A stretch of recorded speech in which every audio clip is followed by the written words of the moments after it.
Now that we've explored the LX480 as a recreation of the original 480L, let's now look at how you can create more vintage sounding reverb effects using the additional functions and parameters available in LX480.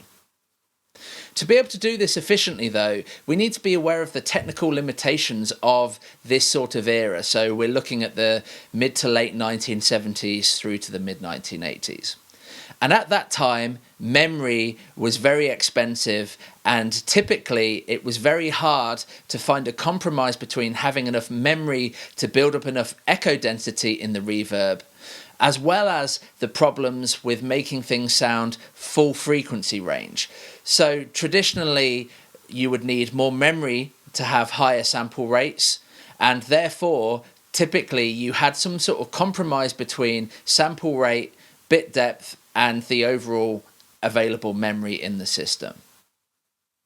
Another thing that plagued early reverbs was metallic sounding artifacts, and this was because of these memory limitations. And the way that people got around this was to modulate delay lines so that particular phase issues were not consistently in the same space in the frequency spectrum. So by moving the delay lines and delay times over time, it created a more uniform frequency response, but the side effect of that was a chorus-like sounding pitch shifting inside the algorithm itself. So to be able to recreate vintage sounding effects, we need to have something that is lo-fi in quality, is maybe restricted in terms of delay line length, and also something that has a chorus-like pitch shifting in it. So now that we're going to create some more vintage sounds, I'm going to operate LX480 in advanced mode. And the reason for that is the page button called modulation, MOD here, contains these chorusing functions that we discussed in the last video.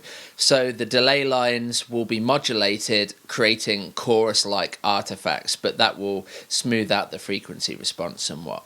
So now let's choose an algorithm, and we should veer towards the earlier 480L algorithm, so that will be the Hall and the plate. And anyone that's familiar with the 224 will also know that there were several versions of that hardware unit. And one of the later versions, the 224 XL, had a optimized plate algorithm which was much more similar to the 480L's plate algorithm than the earlier plates in the 224. So let's go to the plate room algorithm, and that's going to be somewhat similar to the 224 XL's plate algorithm.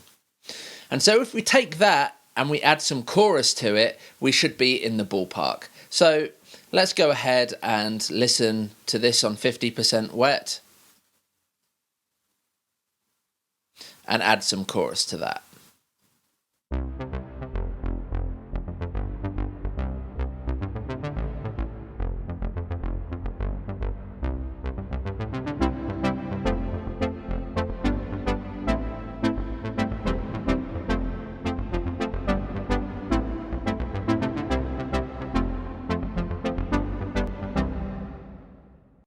So we can clearly hear this chorusing happening there, but what do these three parameters do? So the first of the three is called chorus type, and this changes the number of internal delay lines that are modulating. So with the value to be 0, that turns all chorusing off. So regardless of what you do with these other two parameters, you won't hear any chorusing. With values between 1 to 3, that increases the number of delay lines that are modulating, okay? And then values 4 to 7 will also add chorusing to the main outputs. So this will add chorus to the sound that's left the reverb, okay, rather than just internally within it. If you actually move it to the negative values, so -1 to -7, that does the same thing, except that the type of modulation is randomized. So rather than all of the delay lines modulating in a uniform way together, they're actually modulating in different ways and in randomized ways. So you'll get a more chaotic type of chorus sound there. I was operating it on chorus mode 3, and this is the highest number of internal delay lines modulating, but not chorusing the output. So this will be closest to a native 224. However, if you wanted to create extra chorused effects, you know, more Vangelis types of string patches, for instance, you might also want to modulate the output. And when I'm actually setting the chorus, I usually start with the highest rate and the highest depth. And what this will do is allow you to hear the kind of choppiest chorus sound, and then I'll dial it back from there. So I'll usually start with the highest depth, meaning the strength of the chorus is at maximum, and then back the rate off until it starts moving in the kind of tempo that I want it to. So in this case, let's play this again. And because it's quite a fast tempo, I'm going to keep the rate quite fast, but I don't want it to sound like a helicopter. I want it to be a little bit more slow moving than that.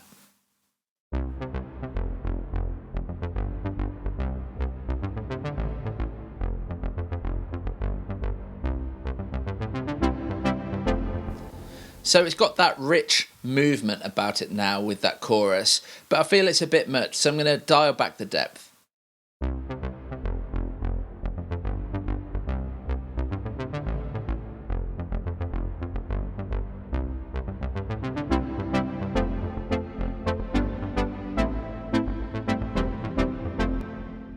Great, and that sounds really good to me, and actually it's quite characteristic of these 80s types of sounds. So I actually prefer this to the 480L type of sound on this particular source material.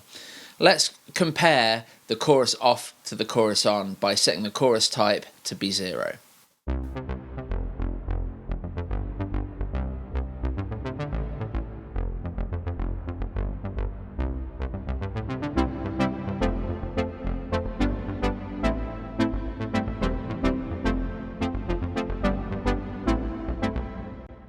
Great, so it just sounds like it's got a bit more movement and it's a bit richer. What's also important to note here is that the extra chorus types and chorus parameters are only available on the Hall and Plate and Room algorithms. The Random Hall, the Random Hall HD and the Ambience, they're not available. Okay, so what's the next thing you can do to make this even more like a vintage reverb? Well, one thing that happened on old reverbs is that they didn't have much or any control on the build-up of the reverb. They were a bit more instantaneous and you had very little control. So I'm going to move shape and spread to be right at the bottom of their ranges, and in this case I'm just going to turn them off.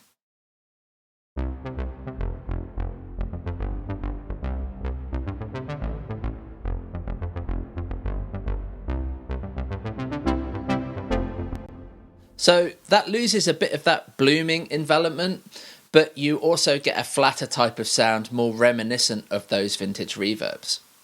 Another thing we can do is bring the size down, and this will emulate having a smaller delay line in general, and this will help to kind of create more artifacts in the reverb.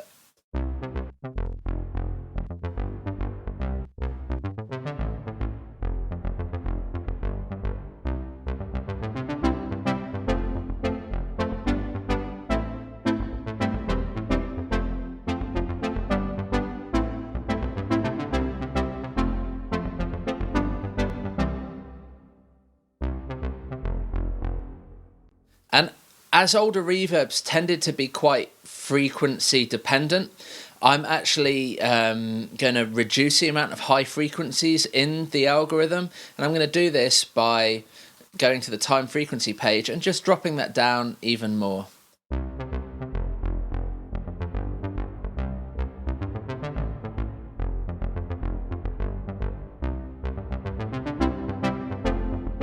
I think we can increase the density of the and depth of the chorus now.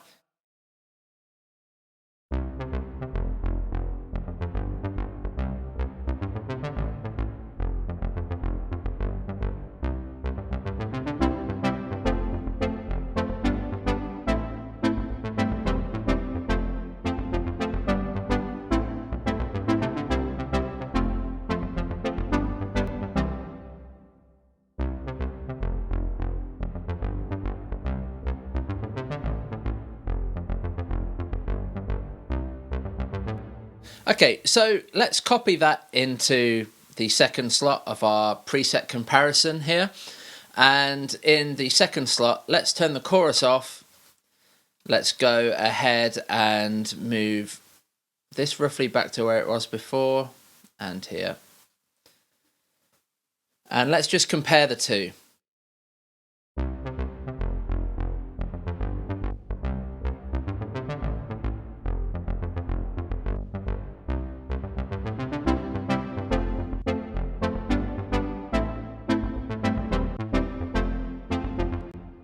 So it's a bit brighter, a bit flatter.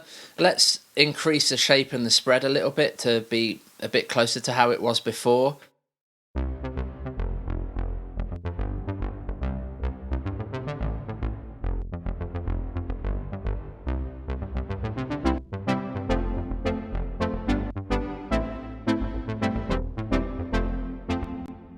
So overall, the reverb seems like it sits on top of the source material a bit more in the vintage sound.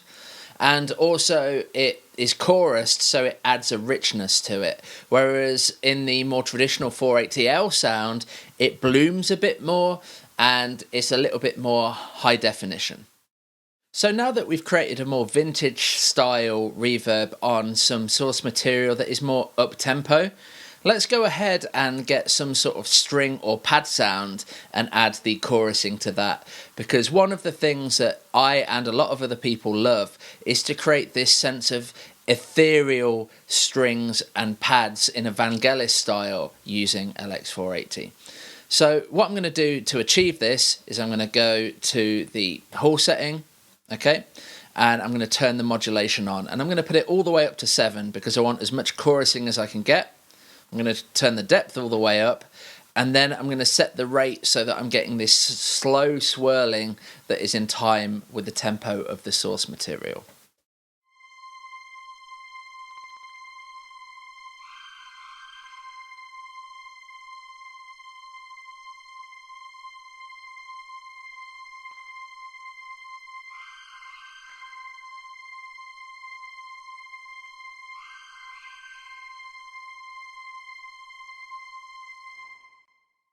Okay, so that feels pretty good to me. Now what I'm going to do is increase the reverb time significantly so we get a more ethereal character to it.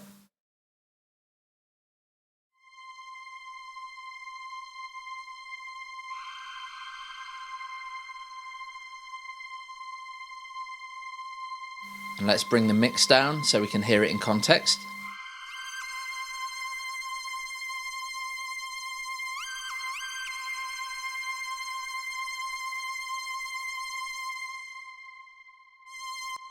And I'd like to take some more top end out of that.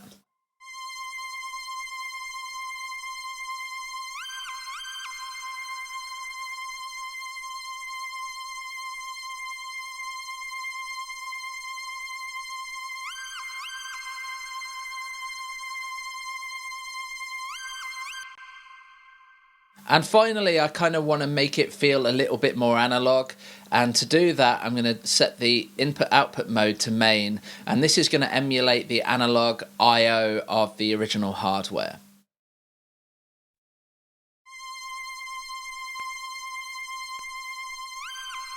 So that softens it just a little bit more. Now let's hear before and after.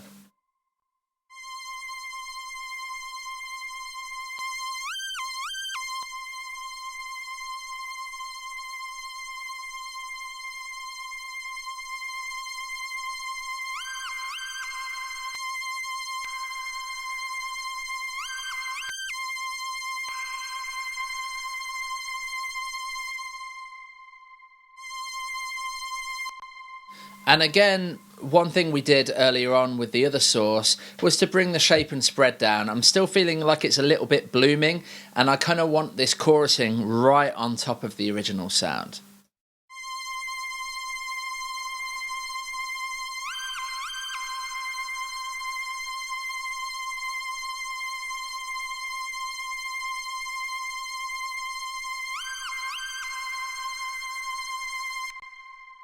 And that for me really gave you the character of those ethereal strings. And it wasn't until we brought that shape and spread that I felt like the reverb was gelling with the dry sound enough to create that sort of effect.